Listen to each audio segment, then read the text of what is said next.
gym. May kayakat kang babae. Ano ginagawa niyo dyan? Ba't kayo nakatayo? Pero hinahalaan mo yung tayo na yun.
Ito, inamin mo muna jacket ko.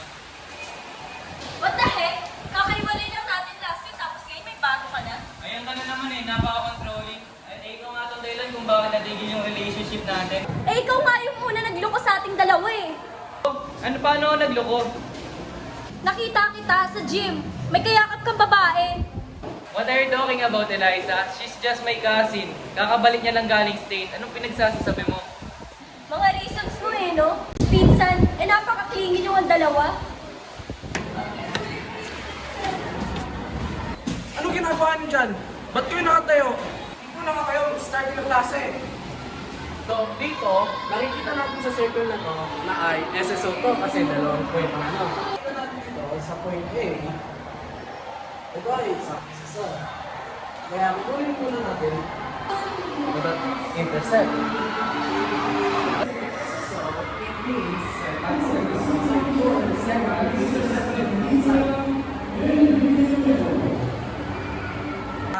magkaka-periodical test tayo bukas. So, i-start nyo na yung mga lessons, tsaka mag-prepare kayo ng one-on and your pen for tomorrow.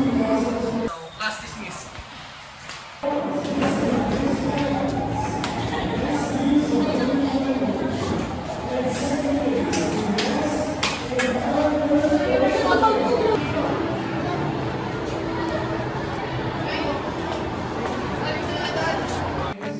Hiningay lago, Hingala muna tayo. hindi ko naman yata di ka mamatay kung hindi ko mawakan ng iyong kamay. Handa kong mabuhay sa aking kalokohan kung wala ka. Sa aking buhay walang kalungkutan.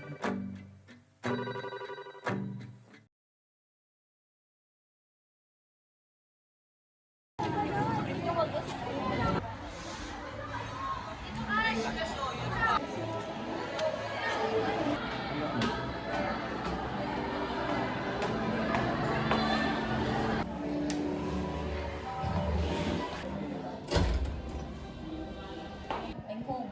Sit down. What's the news? I'm still on top, pero mahabol si Teo mo.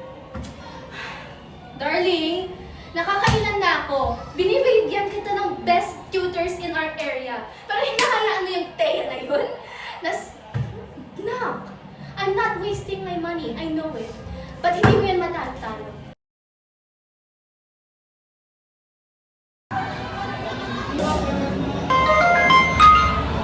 Ma'am!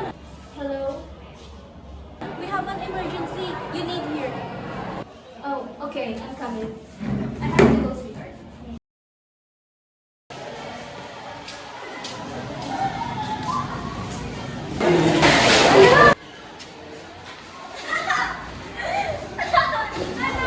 Sino may gawa nito? Bakit parang kami sinisisi mo? Nakita ka lang naman namin nagdadapalan. Uy, yung ginagawa niyo dyan? Ba't kayo Pumunta na nga kayo sa principal's office.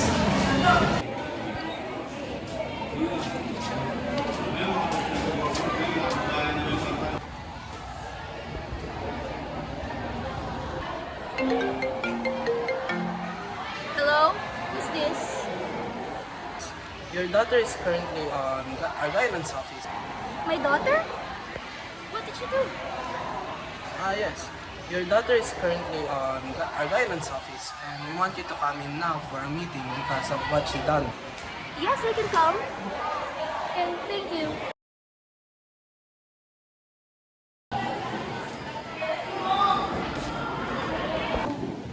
What happened? Ano talagang nangyari, ma'am?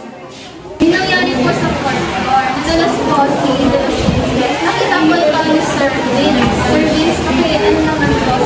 Silang dalawa nag-aaway. Basta kita ko si Ma'am Eliza na tinatawanan siya. Ibibigay kasi ng pagpadala ng floor wax. Sino? Sila. O bakit kami yung sinisisi mo? Nakita mo lang naman kami, tinawanan ka lang namin, tapos kami na sinisisihin mo. Oo, wow. Kita ko kamay mo may bakas ng mga floor wax. Kapal naman ang mukha ko para pinyarin kami. Ayos ka. Tingnan kayo. Chill down. Opo. Ganito na lang, since wala naman kayong pruweba, I leave it as a warning muna. Ngayon, magbati kayo. Shake hands. Pwede na kayong dito ako.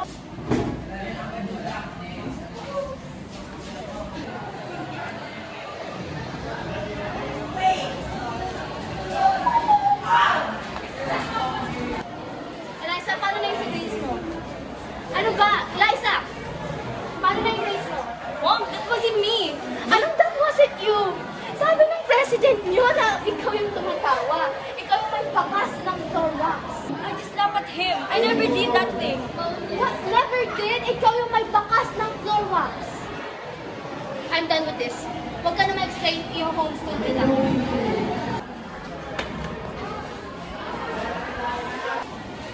Hey!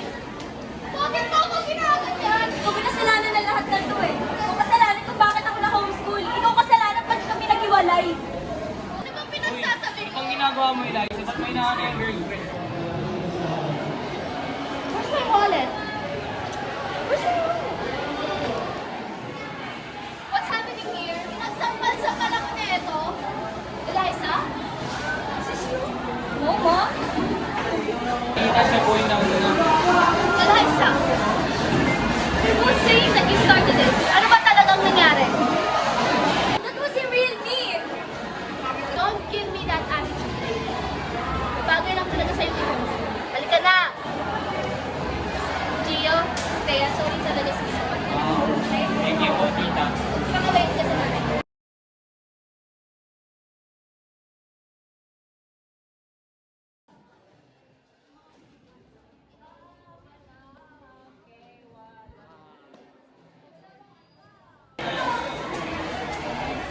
Nangyari kay Eliza. Ayun, homeschool na siya. Okay, pinapayagan ng kami niya mag-outing. Mga saglit na inilikha, kakaibang tama nang sinag sa iyong kutis na kayo manggiyos ako dinadala. Bawat ngiti biglang nabura, iyong naipuntan. Iwagan mo yung tinig ng ating kahit saan man madala.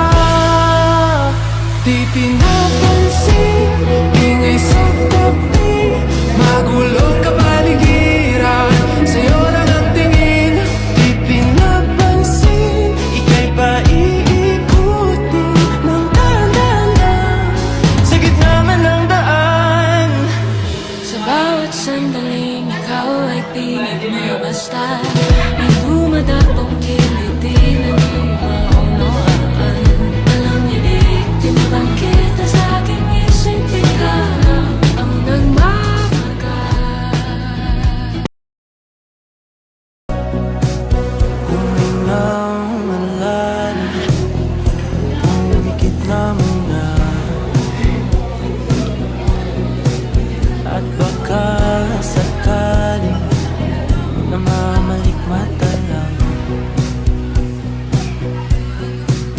Ba't nababahala? Di ba't ako'y mag-isa? Kala ko'y payapa, boses mo'y tumatawag pa.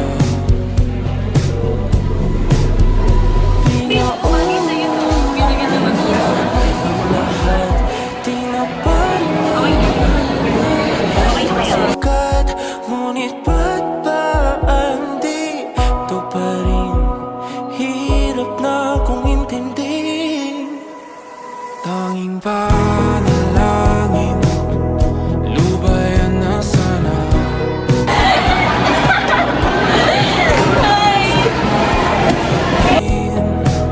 Mukha mo'y nakikita. Kahit saan man mapunta ay anino mo'y kumakapit sa aking kamay. Ako ay Kapamailo ko, Ino. Lagi na naman kami nakikita ng ibang babae. Araw-araw na lang. hindi na makalaya. Tinatalo mo ko bawat gabi. Wala mang nakikita.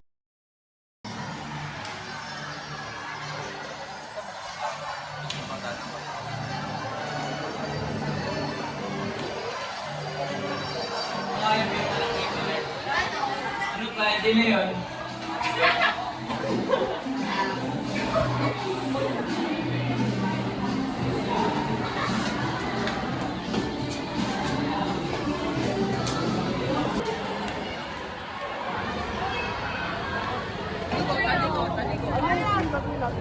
Second.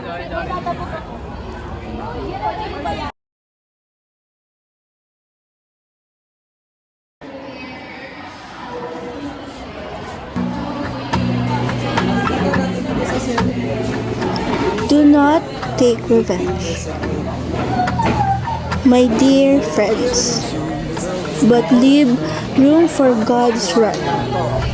For it is written, "It is mine to avenge.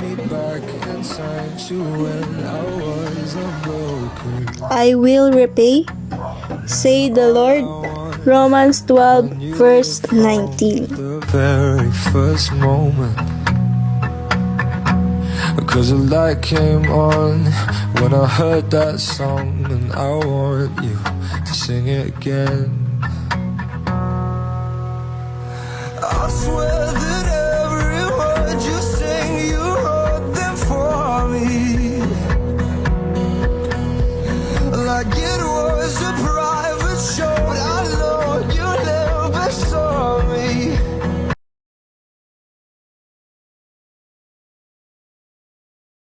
Maging pamilya'y liligawan, ngayon lang nakadama ng wagas na pagkamangha. Hiling ko lang naman na tayo na sanang dalawa, siyang huli at ang umpisa. Papatunayan ang unang pag-ibig ay di mawawala. Nakailang tula